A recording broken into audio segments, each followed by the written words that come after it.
자, 194페이지 맨 아래 칼로스 3번 입지 유형별 점포 분류. 자, 이 부분들은 가끔씩 그 점수 주기 위해서 출제가 됩니다. 뭐 그렇게 어렵지 않습니다. 여러분들 대부분 다 득점할 수가 있습니다. 자, 일단은 제목 한번 우리 확인해 봅시다. 집심성 점포, 다음 페이지 집재성 점포, 그 다음에 삼재성 점포, 그 다음에 국보적 집중성 점포가 있습니다. 자, 여기에 어느 도시가 있다라고 합시다. 그래서 집심, 도시 한복판에 모인다 이 말이죠. 집심성 점포다는 것은 도심 가운데에 집적한다 그런 말입니다. 그래서 도시 전체를 배후지, 상권으로 하고 있는 그런 점포들이 집심성 점포가 되겠죠. 그래서 동그라미 기억에 있죠. 도시 전체를 배후지로 하며 언더라인. 그 다음에 자 재화의 도달 범위가 주로 긴 상품, 네, 언더라인.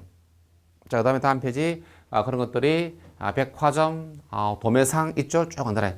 대형 서점, 영화관 이런 것들이 집심성 점포가 되겠습니다. 그래서 그런 것들은 여러분들이 그냥 종로 한복판에 있는 점포 종류들 한번 머릿속에 생각하시면 될 것이고, 각도 시도에 있는 분들보다 여러분이 사는 시의 도심 가운데 있는 점포들을 생각하면은 충분히 알 수 있습니다. 자, 그 다음에 집재성 점포. 집재성 점포다라고 하는 것은 뭐다? 이것도 한 곳에 모이기는 모이는데, 그래서 같은 업종끼리입니다. 그래서 자, 동그라미 기억, 언더라인, 동일한 업종의 점포가 한 곳에 모여서 고객을 유치하기에 유리한 경우가 우리가 집재성 점포다 라고 하는 것이고, 그래서 마지막에 점포 간의 업무의 연계성이 크고, 그 다음에 대체성도 큰 경우들에서는 집재성 점포들이다. 자, 그러한 예들이 은행, 보험회사, 관공서 등이 있죠. 또 가구점 또는 공구점, 가구점, 공구점 등이다 집재성 점포들이다라고 그렇게 이야기합니다. 그래서 한 곳에 모여서 유리한 경우 집재성 점포. 만약에 그렇다면은 한 곳에 모여서 분리하면은 삼재성 점포. 흩어져야 되겠죠. 우리가 흩어지는 것을 말해요. 우리가 삼재성 점포다.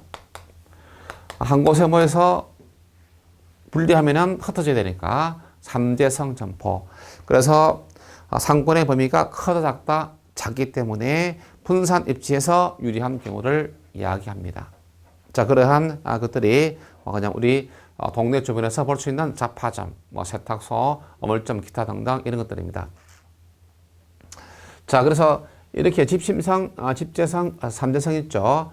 점수 쪽에서 가끔씩 출제되기 때문에 잘 정리해 놓으시고, 그 다음에 국부적 집중성 점포가 있습니다. 다른 말로 이심적 집재성 점포. 그래서 주로 이제 언더라인 농촌도시, 농촌도시에서 나타나는 점포들이죠.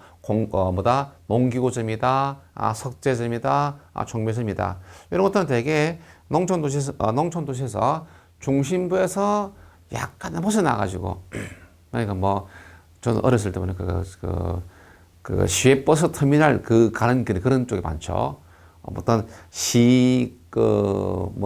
군청, 면사무소 주변보다도 버스 터미널, 그 근처에 가면 이제 종묘점 이런 게 쭉 있죠. 그러니까 도심부에서 농촌도시입니다. 농촌도시의 중심부에서 약간 벗어나서, 그러니까 이심적 집재성 점포. 중심부에서 약간 벗어나서 한 곳에 모여 있는 점포들을 말한다.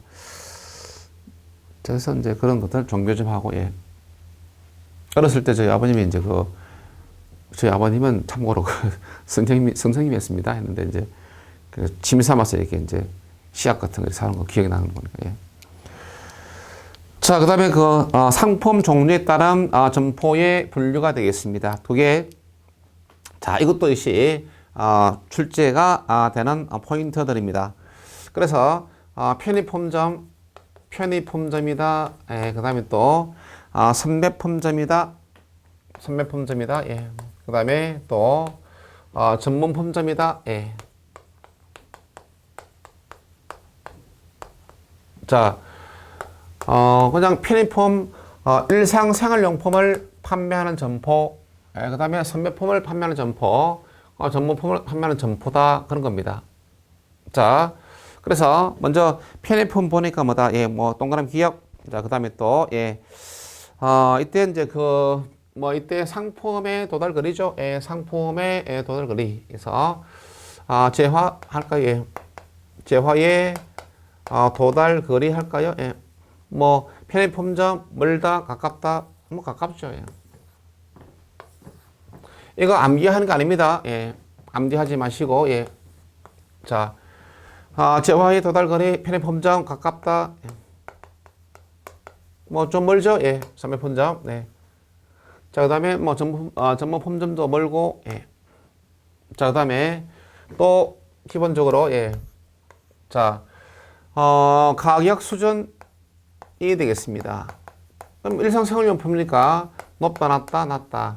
이거는 그냥 의류, 여자분들의 옷 있죠. 그 다음에 또 약간 선매품이다라고 하는 것은 제품, 그 다음에 또 가격, 품질 등을 여러 제품과 비교해서 상대적으로 선택하는 것이 우리가 선매품점이다라고 말합니다. 그래서 이것보다는 좀 높죠. 높다.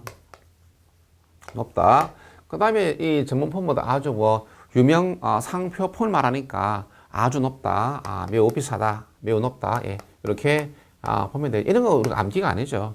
이건 그냥 여자분들 해외 무슨 가방들 있죠. 명품 가방들 이런 것들. 갑자기 생각나는 하여튼 없으니까 생각 안 나겠죠. 있으면 생각날 텐데. 자, 그런 것을 우리가 아주 비싸다. 그 다음에, 구매 빈도, 구매 빈도가 되겠습니다. 얼마나 자주 이제 사느냐. 일상생활용품 보자. 일상생활용품보다 대단히 높다. 예. 이거 낮죠? 예. 이거 아주 낮다. 매우 낮다. 설마 유명한 외국 가방들 있죠. 구찌나 이런 거, 루비통 이런 것들 또 많죠. 그런 거 한 달 한 번씩 사는 사람 없겠죠. 한 달 한 번씩 사는 사람 있으면 그건 정신이 나간 것은 아니고 이제 그냥 그만큼 그만큼 능력이 있다는 이야기겠죠. 예. 자, 그 다음에, 상권의 범위, 좁다, 넓다, 또 넓다, 예. 예, 이렇게 하시면 되죠. 예. 자, 그 다음에 이윤? 예, 이윤 할까요? 이윤율? 예, 이윤율 할까요? 예. 이윤 이때 편의품점 얼마 안 되죠? 예, 낮다. 예. 그 다음에, 높다. 예. 그 다음에, 아주 높다. 하나에 몇백만 원, 몇천만 원짜리 있으니까, 예. 자, 이러한 이야기들입니다. 그래서, 특별하게 예, 이거에, 암기하고, 이거 이제 공부하실 때 이런 거 그냥 이런 표들 오면은 책이 없는 것 같으면 그냥 핸드폰으로 이렇게 예, 사진 탁 찍어가지고 가지면서 보시면 되겠습니다. 예. 왔을 때, 기본적으로 좀 무작정 암기는 그렇게 할 필요 없죠. 좀 이해를 하시면은 충분히 알 수 있는 그런 내용들이 되겠습니다. 예. 그 다음에 또, 나머지 보시면 충분히 알 수 있습니다. 그래서, 196페이지에 전문 품점 보면은, 동그라미, 리얼 구매 결정의 신중을 기하기 때문에 구매 빈도가 낮다. 자금의 동결기간은 길지만 이윤율은 높다. 예, 그래서, 자금의 동결기간이 길다라고 하는 것은 이런 이야기죠. 몇백만 원짜리, 몇천만 원짜리가, 하루에 몇백 개씩 팔리는 것이 아니죠. 한 점포에서는 한 달에 한두 개라든지 세 개라든지 이제 그런 것들을 이야기하죠. 자, 아주 비싼 제품을 사가 와가지고 진열했습니다. 근데 사가 오는데 지난달에 사왔다, 이번 달에 나갔다, 한 달에 한두 개씩 나갔다. 그런 것들을 이제 자금의 동결 기간이다라고 이렇게 말하죠. 그래서 제품 구입 시기와 판매 시기의 그 차를 우리가 자금의 동결 기간이다라고 말합니다. 그게 길겠죠. 아무래도. 예. 자, 그 다음에 196페이지 가서 매정령 부동산의 부지 선정 단계가 되겠습니다. 자, 여기서 이야기하는 것은 뭐다? 뭐 이러한 이야기입니다. 자, 여러분들이 뭐다? 점포를 하나 이렇게 내고자 합니다. 그때 어떠한 단계로 거쳐서 가는가에 대한 이야기가 되겠습니다. 자, 일단은 순서 기존 부지 분석, 그 다음에 도시 분석, 권리 분석, 대상 관련 지역 선정, 대상 부지 선정 이렇게 가게 되겠습니다. 자, 이때 매정령 부동산의 부지 선정 단계가 되겠습니다. 자, 이렇게 있다라고 하겠습니다. 자, 먼저 기존의 부지 분석부터 일어납니다. 자, 내가 여러분이 하고 싶은 점포가 있겠습니다. 뭐 그 점포로서 전 솔직히 뭐 지금 이 시간에 뭐 제가 특별히 그 상업용 점포 이런 걸 하고 싶은 점포를 한 번도 생각을 해보지는 않았는데 뭐 돈이 되는 건 뭐 있겠습니까 이게. 예. 그래서 이제 뭐 어쨌든 뭐 그런 생각을 평소에 가지고 계신 분들 한번 여러분들의 머릿속으로 한번 그려보시고, 그러니까 제 개인적으로는 뭐다 이게 뭐 만약에 혹시 이 강의를 듣는 분이 듣는 분 중에서 뭐 내가 상업용 점포로 이제 뭐 소위 말해서 장사 한번 해보겠다라고 하는 분 있으면 뭐다 하여튼 그래서 어떻게 좋겠습니까? 그래서 저는 개인적으로 그냥 아주 그 비싼 해외 명품을 취급하는 점포가 아니면은 그냥 아주 그 싸구려 점포, 그러니까 뭐 아주 싼 옷 있죠. 예. 그런 쪽으로 해보는 것이 좋지 않을까. 뭐 대한민국은 또 뭐다 또 그 애들 상대로 하는 그 장사, 부모들 입장에서 뭐 우리가 뭐 자랐을 때 잘 뭐 먹고 못 입고 했으니까 애들만큼은 뭐 내가 했던 것보다도 잘 입히고 잘 먹고 하고 싶은 욕구가 있습니다. 있어 가지고 가는데, 근데 구매 주기가 사실 지워버렸나?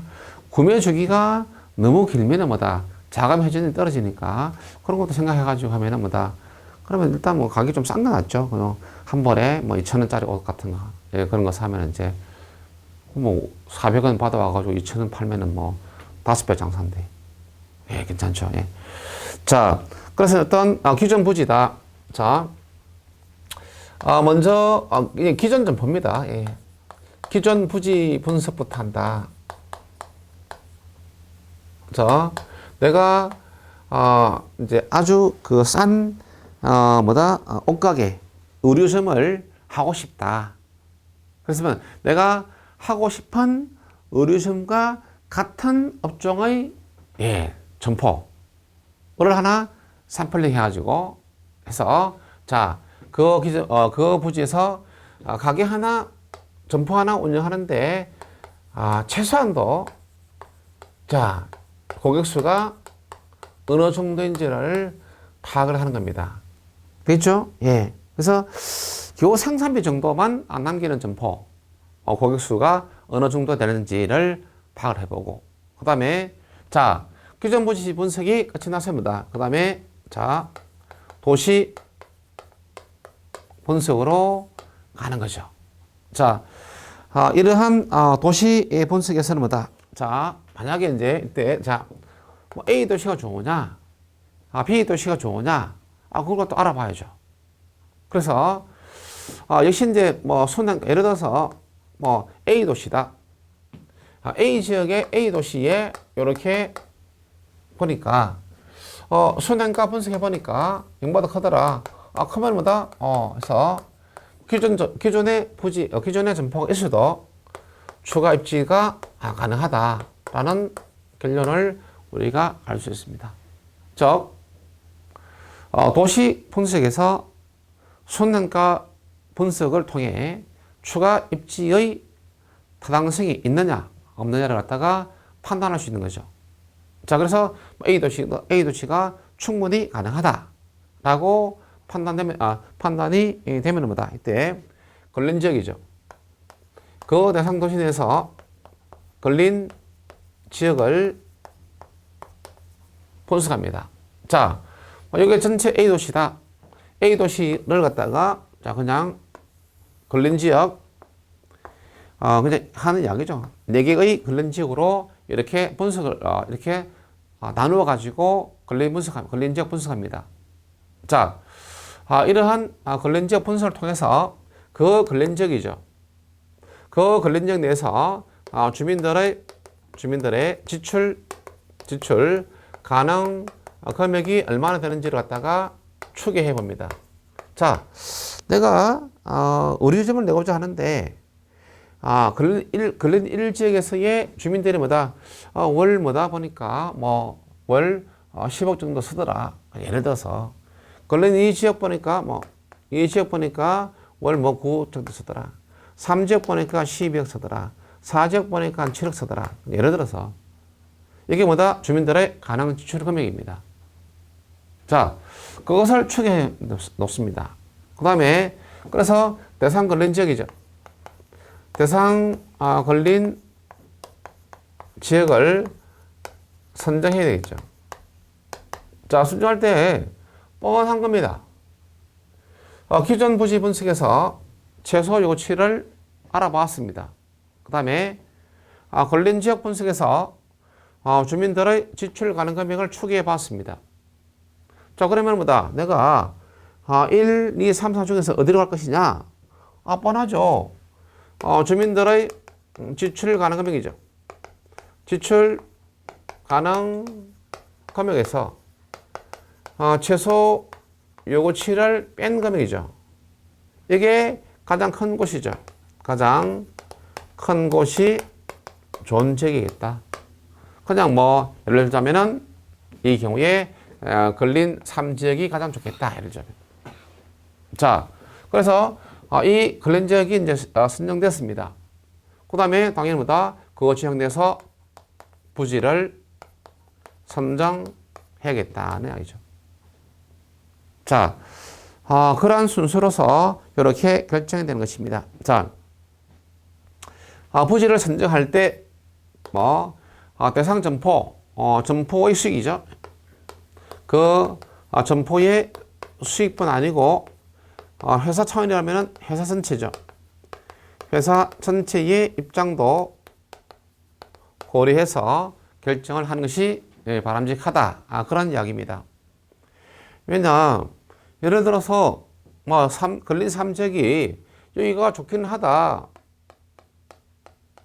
그런데 임대료가 너무 비싸다. 이게 회사 입장에서는 감당하기가 어려울 수도 있습니다. 그러니까 이 점포가 좋긴 한데 이게 비용이 상당히 또 많이 들어갈 수 있죠. 그래서 회사 전체 입장에서도 고려해서 이때 부지를 선정하는 것이 바람직하다라고 하는 것을 이야기합니다. 자, 그 다음에 그러면 이렇게 해서 두 번째, 이 선정된 부지죠. 만약에 그냥 그럼에도 불구하고 이렇게 결정되었다고 치자. 자, 이 부지 선정입니다. 이 부지죠. 대상 부지에서의 과연 이 점포죠. 이 점포에서의 매출액에서 가능 매상고가 얼마냐? 자, 가능 매상고가 얼마냐?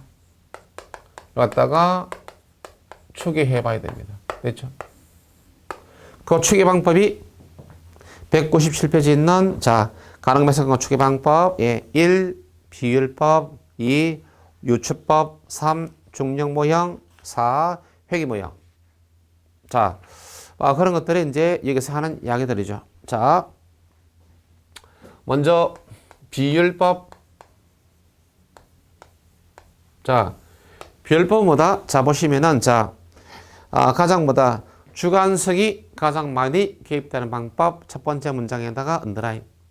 자, 그 다음에 가능 거래 지역 확정, 지출 가능 거래 추계, 수민의 소득의 추계, 그 다음에 1인당 지출 비율을 구한다. 이렇게 되는 겁니다. 이것이 비율법이죠. 자, 이때 가능 매상고에 가능 매상고다라고 하는 것은 자, 이때 예를 들자면은 이렇게 보면 되겠죠. 자, 여기에 자, 여기에 뭐다? 걸린 적이 여기 있다. 그래서 내가 의류 시험을 하고자 한다. 매장 면적을 100, 뭐 그냥 예를 들었습니다. 조금 에디터로 하겠다. 그러면은, 내가 내고 싶은 이 점포하고 같은 업종의 점포가 이렇게 있다. 이렇게 있다로 치죠. 했을 때, 자. 치자. 그러면은 뭐다? 같은 업종의 점포가 이 걸린 지역에 100, 200, 뭐 해서 700, 예, 1000 제곱미터죠.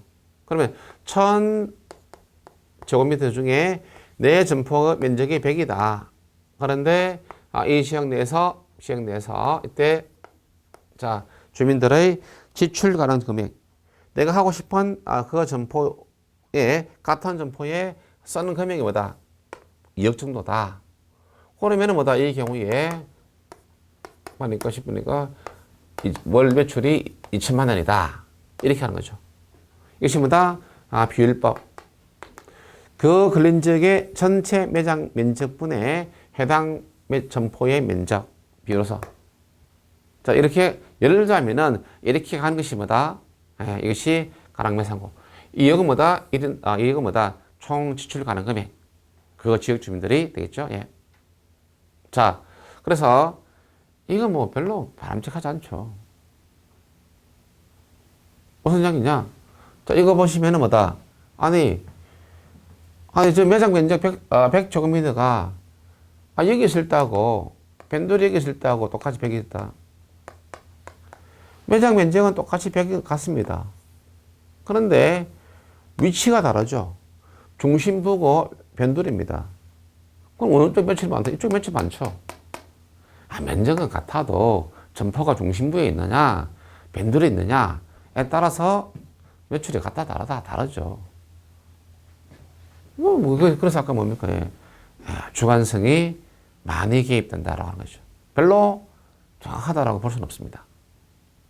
자, 그 다음에, 두 번째, 유추법입니다. 같은 회사 내에서 다른 지역에 점포를 내고자 할 때. 자, 유추법. 자, 같은 회사 내에서 다른 지역이죠. 자, 이때, 여러분들이 거래하는 뭐다? 의류점에서 이제 자, 이게 뭐지? 이름도 없는 거네. 이름 넣는 것이 아닌데, 그거 보니까 상표가 악어 있는 거 있죠. 라코스테. 좀 싸구려 있죠. 예. 라코스테. 맞나? 라코스테. 예. 그냥 씁시다. 악어 있는 거 있죠. 그거.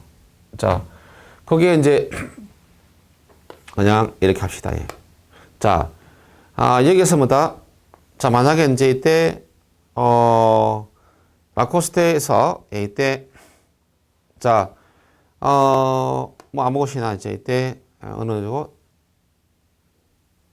자,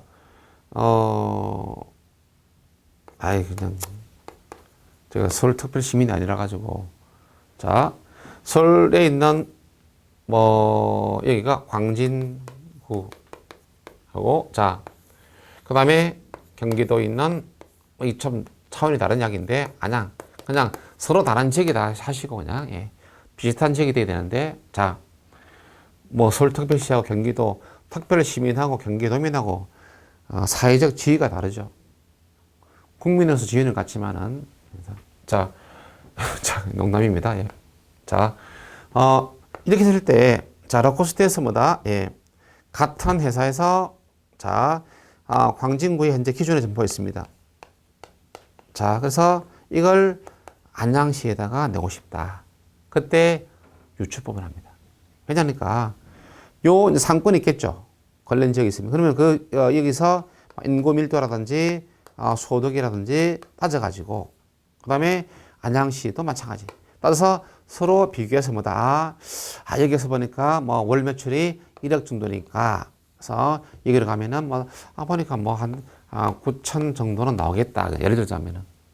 이런 식으로 한 것이 우리가 유추법. 그래서 다 필요 없고, 같은 회사에서 다른 지역에 점포를 내고자 할 때.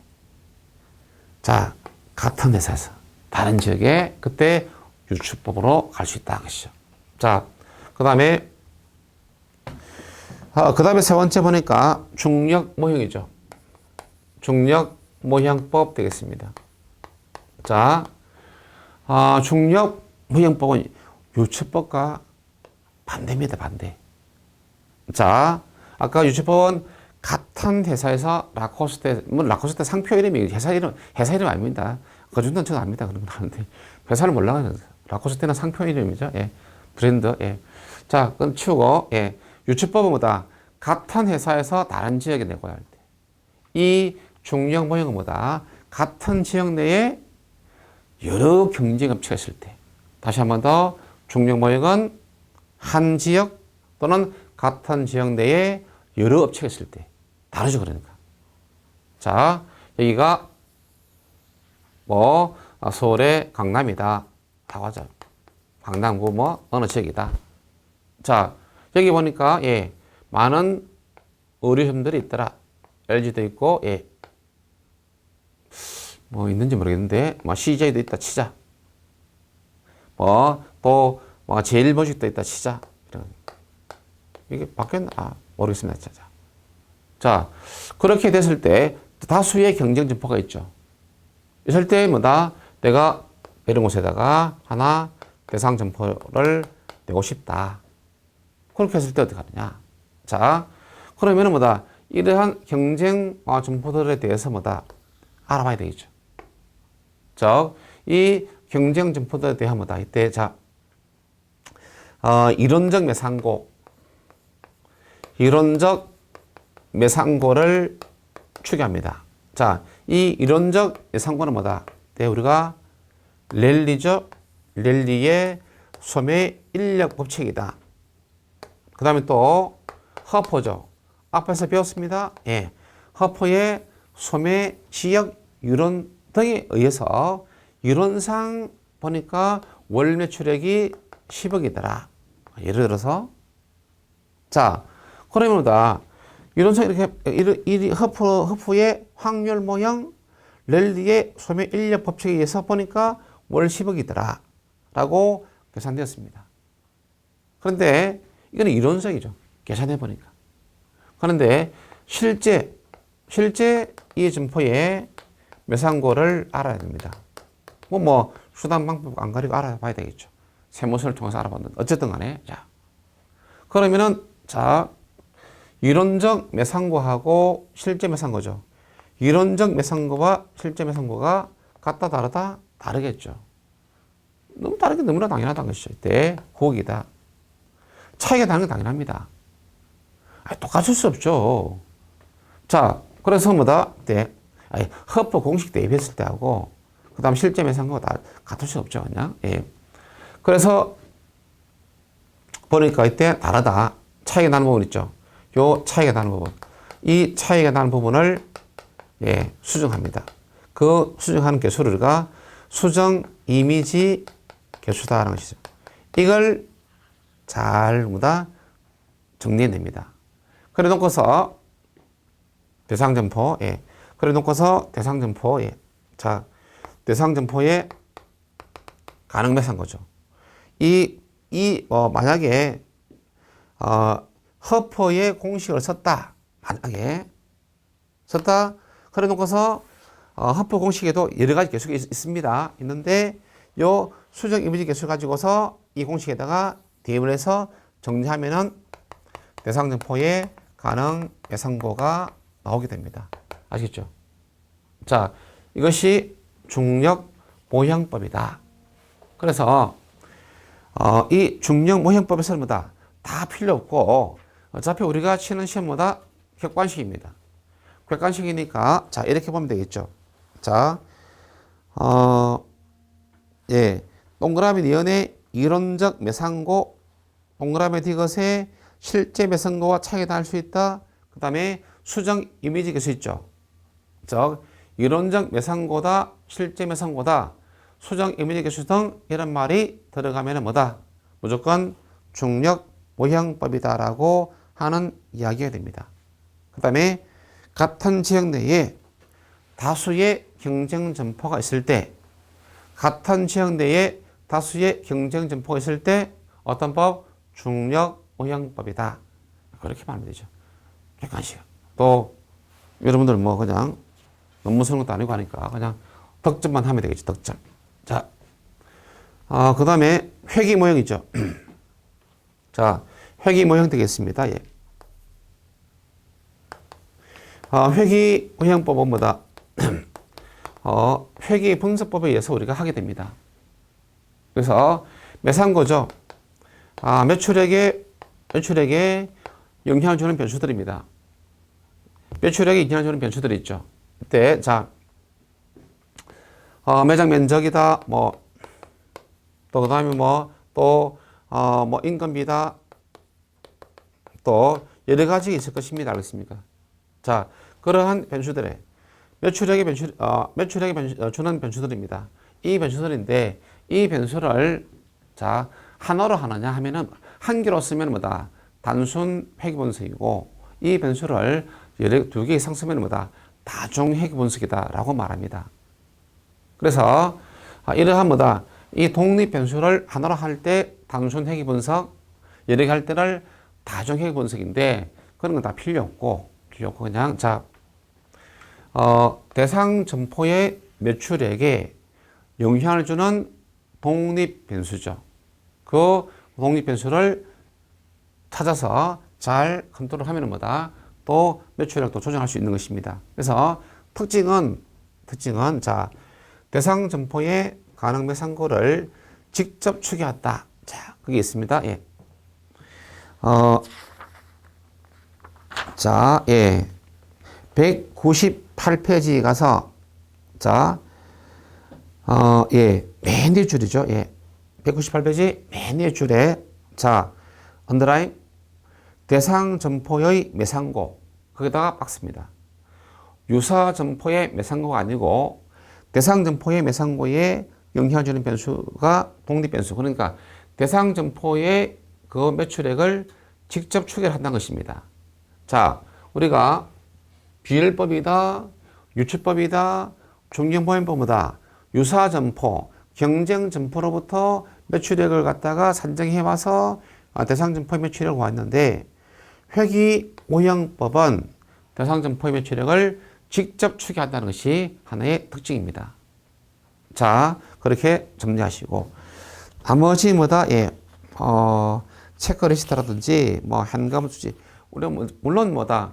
정확한 가능 매상고의 추계 방법은 다 현금 수지 분석법이 되겠죠. 그런데 그건 우리가 이제 또 부동산 투자에서 별도로 공부를 하게 됩니다. 자, 이 시간에는 여기까지 하도록 하겠습니다.